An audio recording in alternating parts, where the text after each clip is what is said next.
ओम शांति। देखिए, हम मनुष्यों को कितनी नॉलेज होती है।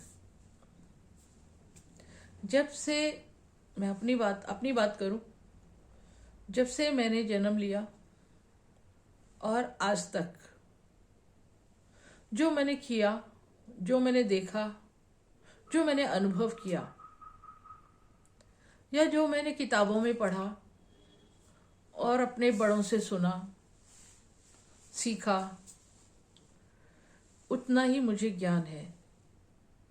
और जो मेरे जीवन में घटित हुआ, घटनाएं घटी, उनका ही मुझे ज्ञान है।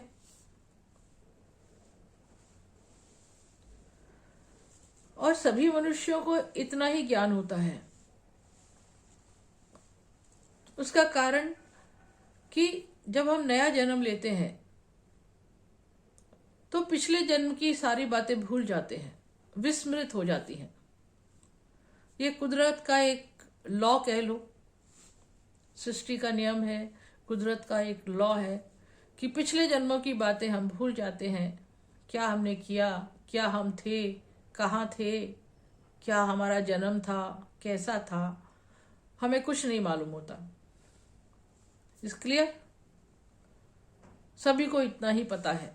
इस जन्म का ही हमें पता है, या इस दुनिया में क्या घटित हो रहा है जिसकी उसकी जानकारी जो हमें होती है, जो पढ़ते हैं, सुनते हैं, लिखते हैं, या जो हमारे जीवन में चल रहा है, हमारे आसपास के एरिया में, सराउंडिंग में जो हो रहा है, या हमने किताबों में पढ़ा है, सुना है, उतना ही हमें ज्ञान होता है।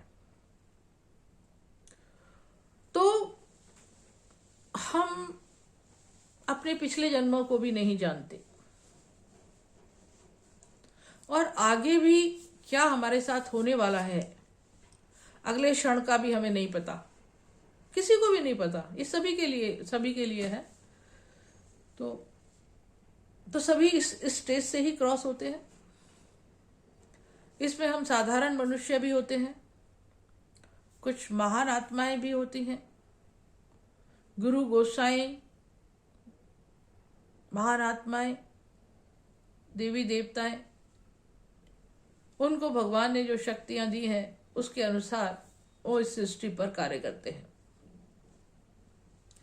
परंतु अपने आगे जन्मों का, आने वाले समय का और पिछले जो बीत गया, हम आत्माओं को, किसी को उसका ज्ञान नहीं होता। इसलिए उसके बारे में हम कोई टिप्पणी नहीं कर सकते, कुछ बता नहीं सकते, कुछ कंक्लूड नहीं कर सकते। बस इतना हमें समझ आता है कि जो पिछली जन्मों में हमने कर्म किए हैं उसका जो बैलेंस होता है, उसके अनुसार से जो खाता होता है हमारा, उसके अनुसार हमें अगला जन्म मिलता है। तो ये जन्म जो हमें जैसा मिला है उससे हम अपने प्रेजेंट के खाते को बता सकते हैं कि ये हमारा खाता होगा।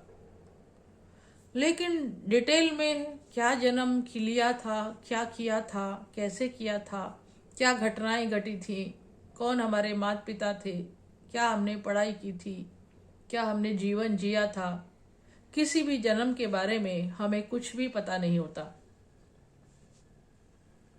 पर कोई तो होगा जो इन सब चीजों को जानता होगा। लॉजिक कहता है कोई ना कोई तो होना चाहिए।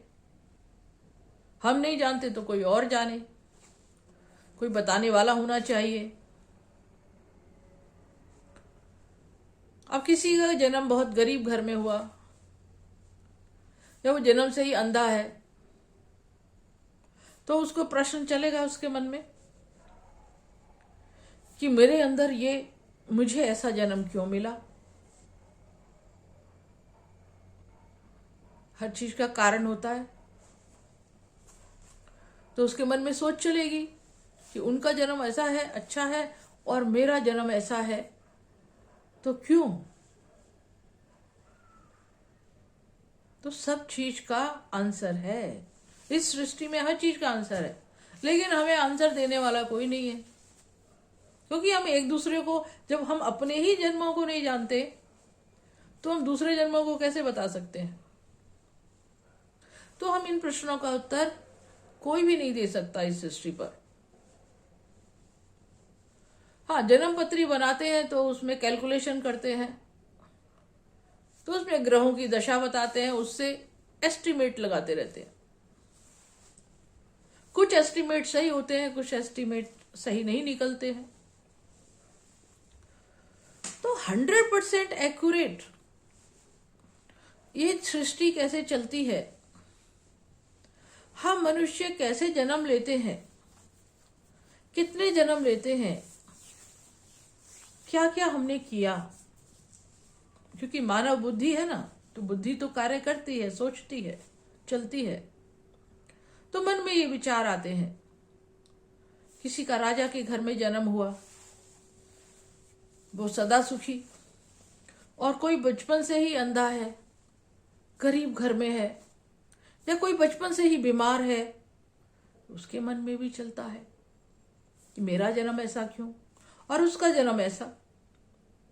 अगर सबका जन्म एक जैसा हो तब तो कोई प्रश्न नहीं चलेगा, लेकिन सबके जन्म अलग अलग हैं, कार्य अलग अलग हैं, प्राप्तियां अलग अलग हैं पिछले जन्मों से, इसलिए प्रश्न चलता है, इनके साथ ऐसा तो मेरे साथ ऐसा क्यों।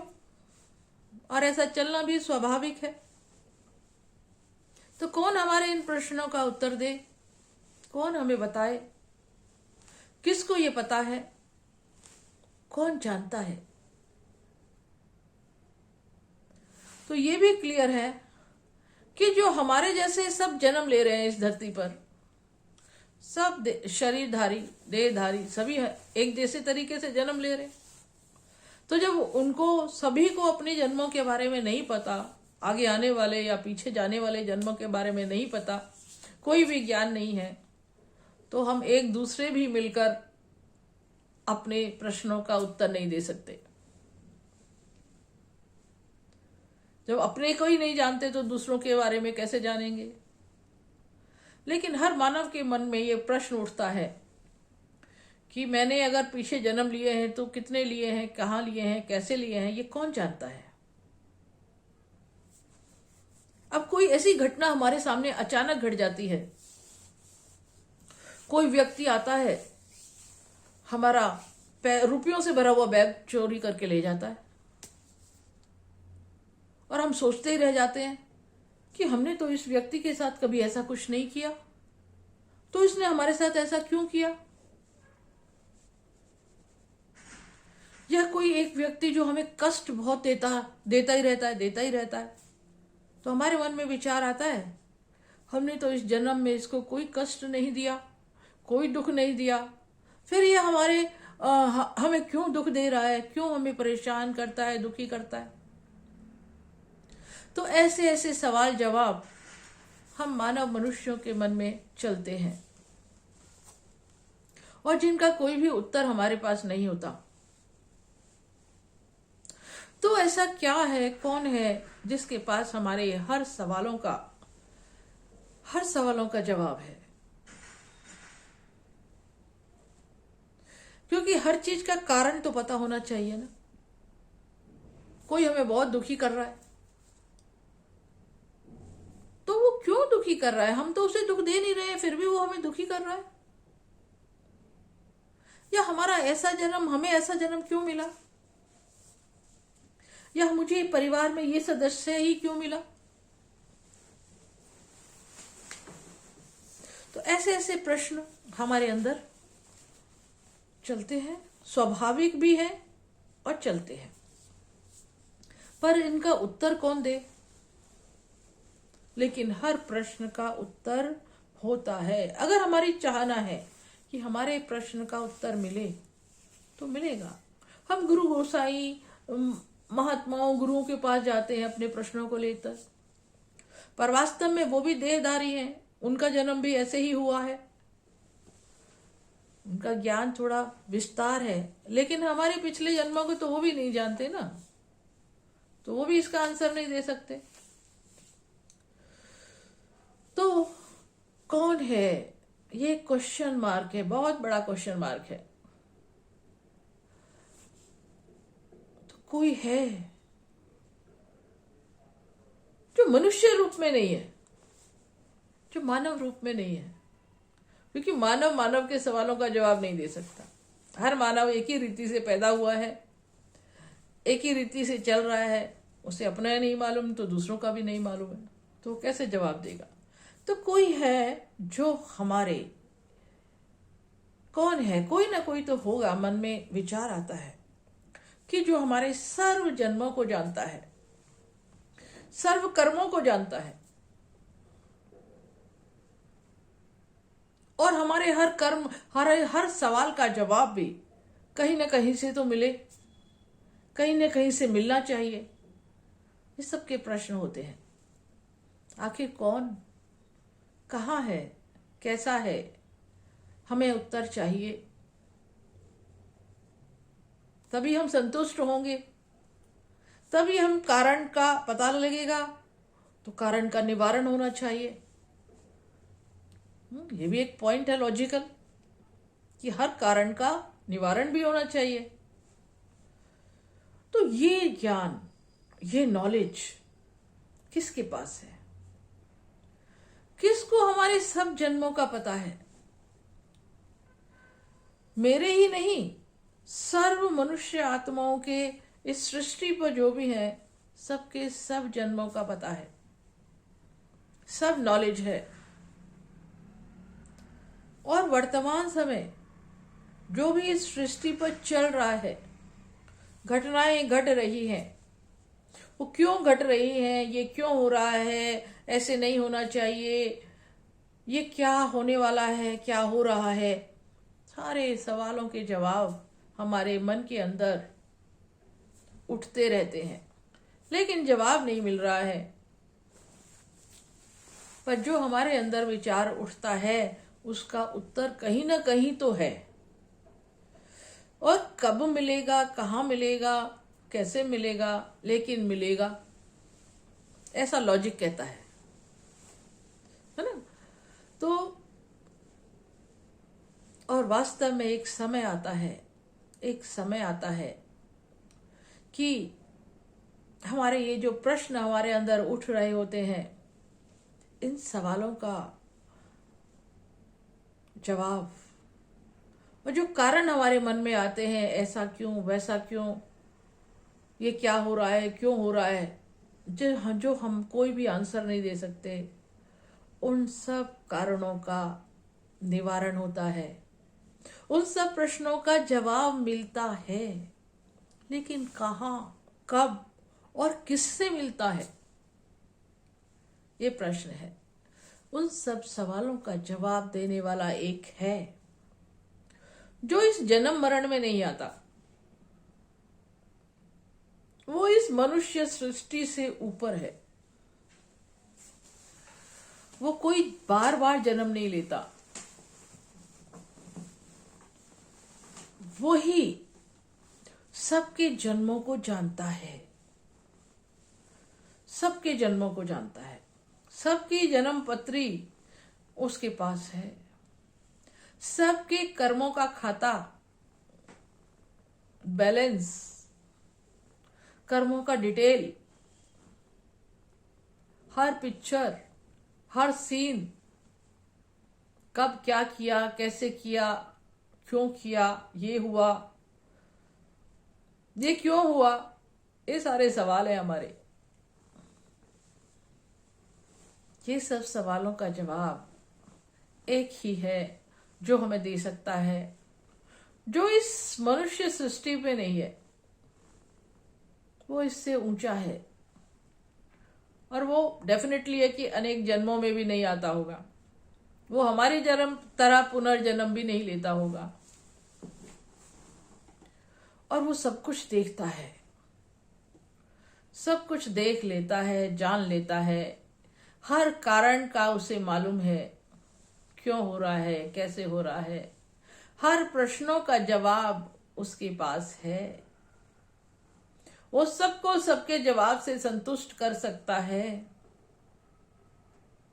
हमारे हर जन्म को, एक एक सीन को, और सभी के इतनी मनुष्य आत्माएं हैं, प्राणी हैं, जीव जंतु हैं, इवन प्रकृति है, इवन ये शरीर है कैसे चलता है।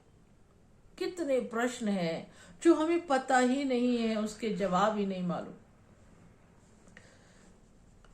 तो उनका जवाब देने वाला एक है जो इस दुनिया की इन घटनाओं से अलग है, न्यारा और प्यारा है। वो कभी जन्म में नहीं आता, अजन्मा है वो कभी कर्म में नहीं आता, वो कभी कर्म नहीं आता, हमारी तरह कर्म नहीं करता, वो करता है।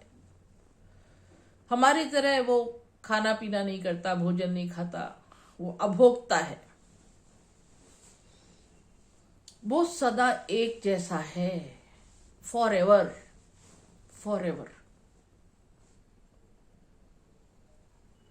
एक रस है वो,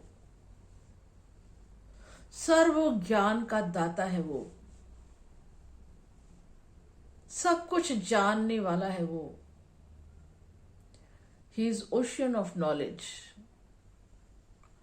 वो हमारे सभी के इस संपूर्ण सृष्टि के आदि माने शुरुआत, अंत, मध्य और अंत। आदि मध्य अंत माने शुरू, मध्य और अंत।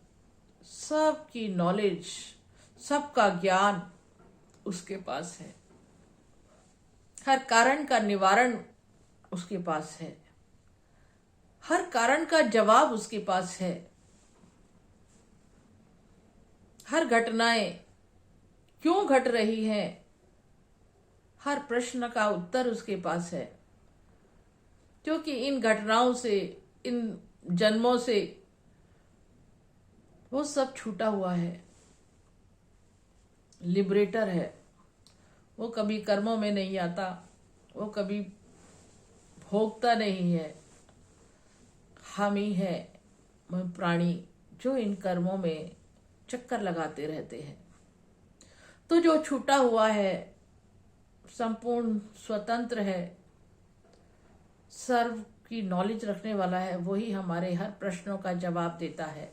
एक समय वो इस सृष्टि पर आता है जब सर्व के सवालों का जवाब देता है, और ये वही समय है परम पिता शिव परमात्मा जो निराकार हैं, जो आदि मध्य अंत के ज्ञान दाता है। वो हर मनुष्य के सवाल का जवाब इस समय आकर देते हैं, एक ही समय आकर देते हैं। तो हमारी जो संस्था है, आप सबकी संस्था है ये ब्रह्मा कुमारी ईश्वरीय विश्वविद्यालय, इसमें 1 घंटे रोज परमात्मा के द्वारा दिया हुआ ज्ञान सुनाया जाता है। उस ज्ञान से हमारे सर्व प्रश्नों के उत्तर मिल जाते हैं, और कहें कि हम भी उस ज्ञान सागर की तरह मास्टर ज्ञान सागर बन जाते हैं। ये ज्ञान अमृत अभी आप पी सकते हैं, ले सकते हैं, ग्रहण कर सकते हैं, और सुख के सागर के बच्चे बन मास्टर सुख के सागर बन सकते हैं, मास्टर ज्ञान के सागर बन सकते हैं। तो इस संस्था को ज्वाइन करें। अपने घर के आसपास में जो सेंटर है ब्रह्मा कुमारी सेंटर, वहां जाएं और इस ज्ञान का रोज 1 घंटा जाकर श्रवण करें। सिर्फ पूरी दिनचर्या में 1 घंटा आपको निकालना है। सर्व प्राप्ति, सर्व सब सवालों के जवाब और संपूर्ण प्राप्ति आप कर सकते हैं। बहुत सहज संभव है, सब कुछ फ्री है। बस 1 घंटा समय निकाल कर वहां जाइए और ये सब ज्ञान प्राप्त करिए। ओम शांति।